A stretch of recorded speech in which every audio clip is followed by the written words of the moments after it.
tweyanzenge oliko Big Brother nsanyusa okulaba nsanyukidde ddala ebbanga libadde ddene ndine Sseruguma Kana Kambata mwamulaba be bamu abagulawo YouTube channel eno naye bwe twagenda mu struggle kubanga twaliyo nnyo nga tulwana nnyo ebintu ne bitagalaawo ne tusooka ne tugivaako tukomyewo once again we are loud and clear tuli so proud okubeera nga mwe muli mubadde mukyatulindiridde mwebale nnyo mwebalire ddala of course banaffe bakabejja babayita ba Century Property Real Estates temwerabira tutambula nabo Hajjati Lususu tutambula naye Carpet World wali Katwe tutambula nayo ate nga ne banaffe aba Big and Bigger Fashions and Vocational Institute nabo tubeera nabo mpola mpola ekitunoonyesa abantu bano balaba ebintu mu ngeri ey'enjawulo that's why nti Jamal Bwemba ntambudde ng'ambo waye ndeete kuono ekinoonyeseza Sseruguma one mukulembeze he's an activist so ogenda olaba nga ebintu ebimu nga bikola ki nga bigattagatta nga yalina okukola ki okubanga atunnyonnyola ayise ebintu bingi nakoma omulaba nti ali mu komera nakoma obulya by the way njo omu kubamubikako ku page tujukira wali emabega nakubikako by the way yena afudde kiruvu kirindi zeke nyina gamba omanyo ne Sseruguma nze kali esuubula kiyingi kati tuva mu ndeemu muganda wange ebyobufuzi bituli mu musaayi nasoka ne ngamba muganda wange yafudde naye nga simanyi nange ngeno olaba ekitimba kitabuse Sseruguma mufuuwa jjo boza kubatulaba abalabi ba Big Brother tubasamunye ekitiibwa omukulu kali esuubula onono wa kika ndi mukulu w'ekika ndowooza ewammwe sebo nina obuyinza obukukkiriza okubaako n'ebyokola mu kika n'okugaana oba mutuba gwani gwa mpungu olwa mpungu oba wa Roma oli wa Roma mba mutuba gwa Roma kimwera nga bagambye banga bwendi okunnyonnyola nti ni mukulu w'ekika tweddira omuziro gumu ekali esuubula nze Sseruguma John Bosco era omubala tukuba gumu nabbosa mpawa ali mulise ki endiga ali mulise endiga omubala akebbiro Pologoma nze Sseruguma John Bosco nga muganda wa kali esuubula watwanjudde eri abalabi ba Big Brother Uganda Kana Kambata eri Kana Kambata gwe tolimanyi nabe nansana be balimpa nga buli kaseera babeera bagamba naye engeri gy'otalina we bakuzaala mu kitundu kyaffe katubiyite Kana Kambata erinnya ne likola ki era abalabi ba Big Brother balina okutegeera nti eyo mu busibe gye nali eyo gyewambikira gy'oganda gyewambikira abantu b'enansana bannonda okubakiikirira ku lukiiko lwa disitulikiti olukulu era nze kansala akiikirira abantu b'enansana muli batono nnyo mu Kampala abayitamu bamweba naye abo baali baagalwa abantu abaali nga abalwanyizi b'eddembe webale nnyo mbeera oyise mu bintu bingi nnyo omusajja ono ndowooza mu njogero ennyangu ngenda kumuleetanga kubanga waliwo ebintu ebimu amanye abavubuka beetiiririra kati waliwo ebintu ebimu bye twebuuza oba n'abamu abalabi beebuuza naye n'omulenzi kiki kubanga twakulengerako ku mabaati nga muyolo omukyala awo yali wansi awo kugundi ku mini price nga mugeetisi ne tukulengerako ku CPS ne tukulengera ku Kabangali ne tukulengera waliwo issues nga nyingi Sseruguma Kana Kambata ate oli president wa Future Survivors Movement abantu tutandikirawo ekibiina mu kukikola Future Survivors Movement nti mu kukikola mwasinziira ku ki mbeera ki yabakako kubeera nga mugamba nti leka tutekewo ekibiina well and good sijja kulandaga kutandikira wawanvu naye mwenna mukimanyi nti omwaka gwa 2020 omwezi gwali gwa 11 nga gugwako bajja amagye gannona enansana ne gampamba ne gantwala mu bukambwe bungi ennyo nga balese buli muntu bamusizeemu fia ne bantwala ku Ssemwayi nategeera nti ndi ku Ssemwayi nga wayise wiiki 2 nga olwo batandise okutwala mu interrogation ebyantuukako byali bingi kubanga bankuba nali nfudde nava mu mikono munava mu manyo ga mpologoma kyenyinza okugamba oluvannyuma lw'abannayuganda okuvaayo buli muntu n'ateekako eddoboozi aba Big Brother Uganda balumbuye abali ebuwalabu abanansana abali ku ground baganda bange abanupu buli muntu ng'alwanye okussaawo eddoboozi baamala lazima ne bansesema ne bantwala mu kkooti y'amagye esooka embuya ne bantwala mu military prison wano e Makindye ne mbeerawo era nawo wiiki zaali bbiri ssatu ne nvaawo awo ne bantwala mu general court martial ey'okubiri ne bansomera omusango emisango gye banteerako ku sseemwayi nga bantuuzizza nga bwe ntudde wano ne basikayo ebyambalo by'amagye ne babinyambaza n'enkofiira za people power ne bagamba nti nga tuli wansi wa people power twayambala ebyambalo eby'amagye n'ekigendererwa ekyokuteteeganya emirimu gy'abakuumaddembe ng'ennaku z'omwezi 18 ne 19 omwezi ogw'11 era saalinze ka naye bonna be baayise eyo baabasomera emisango gye gimu ng'ate be bagibambazza ku lunaku lwe lumu olwaliko okwekalakaasa bwe bakukima enansana mu bukampu bw'ekitalo nga bw'oyogedde ne bakutwala embuya wategeera nti oli ku sseemwayi nga wayiseewo ekiseera nga tuli miggo be bakwambaza ebintu bennyini mu ofiisi zaabwe gye wategeerako yakugisa enansana of course omusirikale yagamba nti tusobola tutya okuteekawo embeera ekangakanga gavumenti ennaku z'omwezi 18-19 ng'abantu ne bafa naye jjukira bo be bakuba abantu si ffe twakola ki twakuba abantu era ng'awera nga tugenda olwo mu kabangali nti ekyali kigenda okuntuukako nali nja kinyumizaako ab'ewaffe kakati munnange era nakiraba ekyantuukako tekyali kitono kyo kisabira kutuuka ku muntu oluvannyuma lw'ebbanga kuba twamala wiiki 2 n'abalala be baaleeta ez'okutulugunyizibwa okungi bajja ne bannona ne bantwala mu ofiisi nene eri ku mukono eboard ne basikayo ebyambalo by'amagye n'ebya people power ne babinyambaza nkofiira people power n'ebyambalo by'amagye ne bakuba ebifaananyi ne tutuuka nga bamaze olwo tuli mu kaseera ndowooza kakuvaayo nga bantwala mu kkooti esookebwako ey'amagye embuya ng'etulimandinga n'abalala be bansanzaayo okuva mu bitundu eby'enjawulo mu Makindye mu military prison era omulamuzi yali abalaata okufa kw'obufu ebigambo byayogera nga si birungi byakwogera mu kamera n'agamba nti tugende ewali bannaffe gye bambala ebiki ebimyufu mu ngeri eraga nti twali tuvunaanibwa ku nsonga za byabufuzi completely ne tubeera mu magye mu kkomera ly'abamagye awo ewiikisi era endala 2 oluvannyuma ne banzijawo ne group yali eweze abantu 12 ne batwala mu court martial general court martial basoma ebintu ebifaanaga nti ng'ennaku z'omwezi 18-19 twasangibwa nga twambadde ebyambalo ebyefaanaanyiriza eby'amagye n'ekigendererwa ekyokuteteeganya emirimu gy'abakuumaddembe era omusango ogwo baguyita mu luzungu unauthorized wearing of military attires. Kati olwo kkooti n'esindika ne bannange nga ndi mu mbeera mbi nnyo era nga abandabako bakimanyi nali bbi nnyo ne batusindika ekitalya nentuka ekitalya mu kufeera nabeera akaseera katono ngenda olaba bambika wabweru neŋŋamba kati okumbika kwange nkutegeera omusirikale azze ekiro okugula woodi ankuba ebifaananyi mubuuza kiki ekigenda mu maaso ng'akuba ebifaananyi naŋŋamba nti nesooka kumbuzaabuza nembeera kaali nemugaato nkuba ebifaananyi tekikkirizibwa ŋŋamba manyi wabweru bali mu kubika wafudde bakama baffe batusaba ebifaananyi bakole ki bategeeze eggwanga nti gy'oli oli mulamu era nenzikiriza ne bankuba ebifaananyi ne babisindika wabweru nandaga ne ku Facebook nalaga Facebook ne media gundi wayogera like ka voice okola ka video awo sina gundi gye nakola yankuba bukuba ebifaananyi nga anzizaayo mu woodi saawa nnya tekibanga wo reason okugula woodi saawa ezo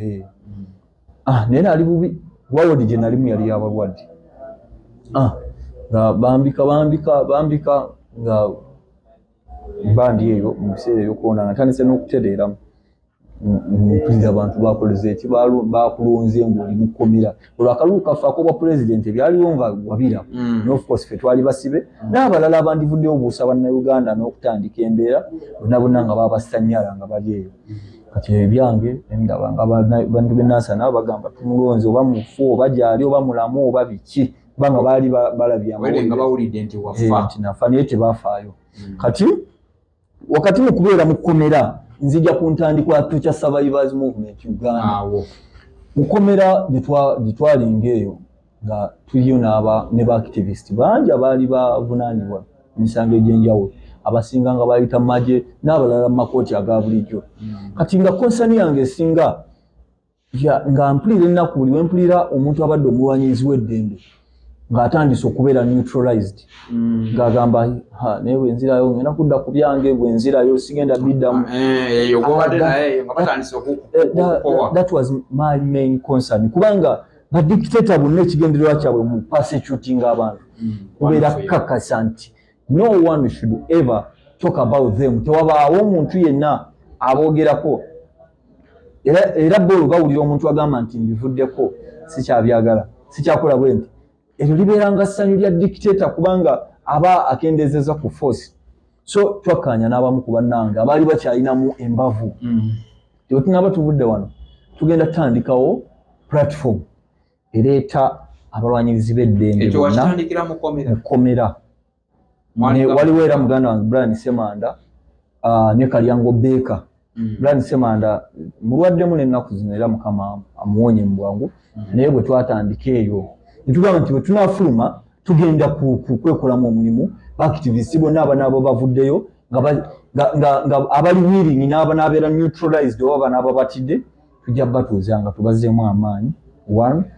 then batujoyininge tugende mu maaso n'omulimu ogw'okukola ki ogw'okutakabanira eddembe ly'obuntu era bwe twavaayo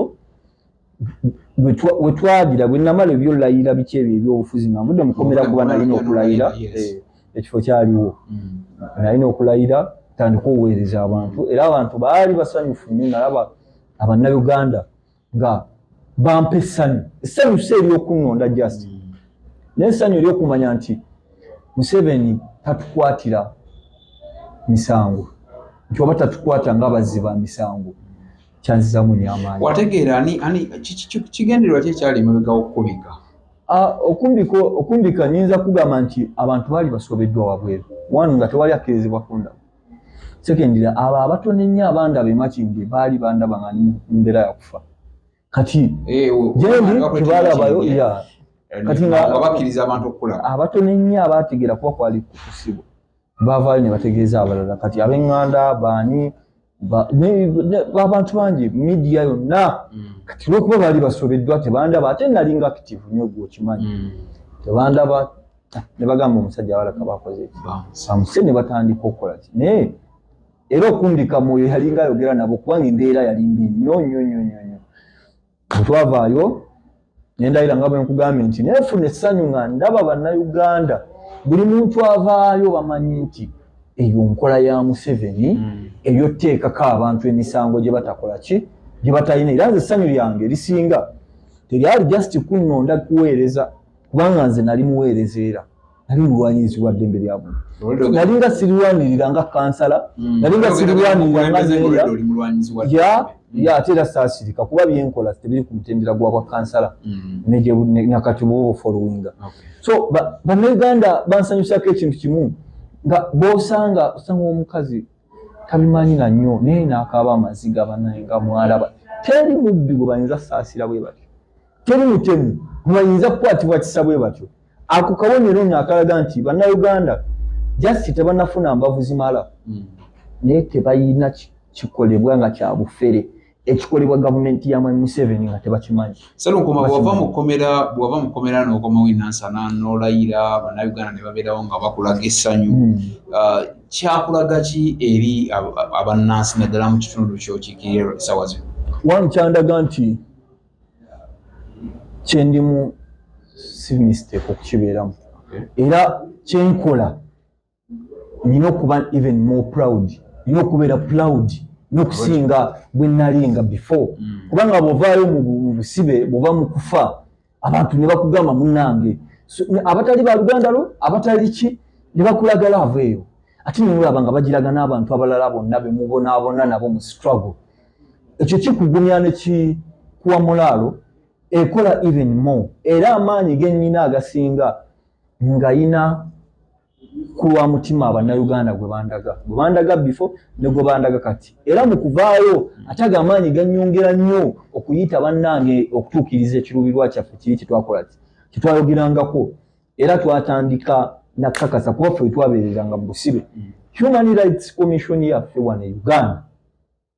teyalinyayo nti tuze twawulira mwawambibwa mwayisibwa eri mu magye nga ate muli ba civilian tuze olondoola eddembe lyammwe tebajjayo so twakkaanya ne bannange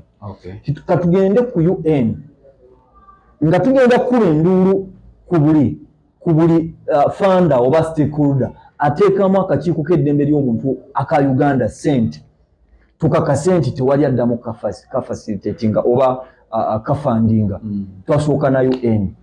netugenda era twakola activity yali y'amaanyi nnyo polisi yajja n'otukwata aba UN ne babagamba nedda we welcomed them let them come we have them ne batureceivinga era ne batekinga concern yaffe ng'ey'ensonga emirundi mingi abo abantu ba UN Human Rights Commission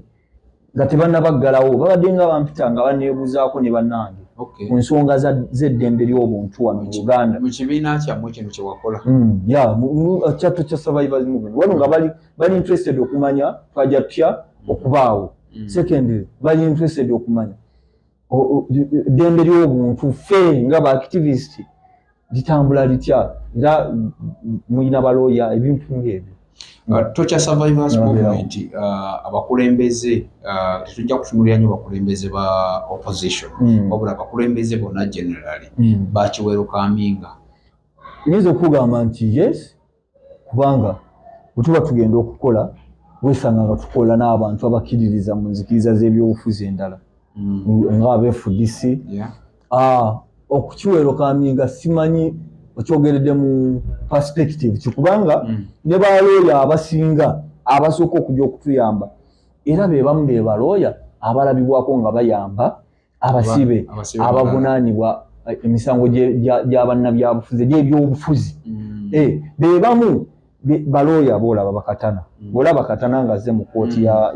y'abantu ba Torture Survivors Movement ate nga katana aliwo nga akiikirira party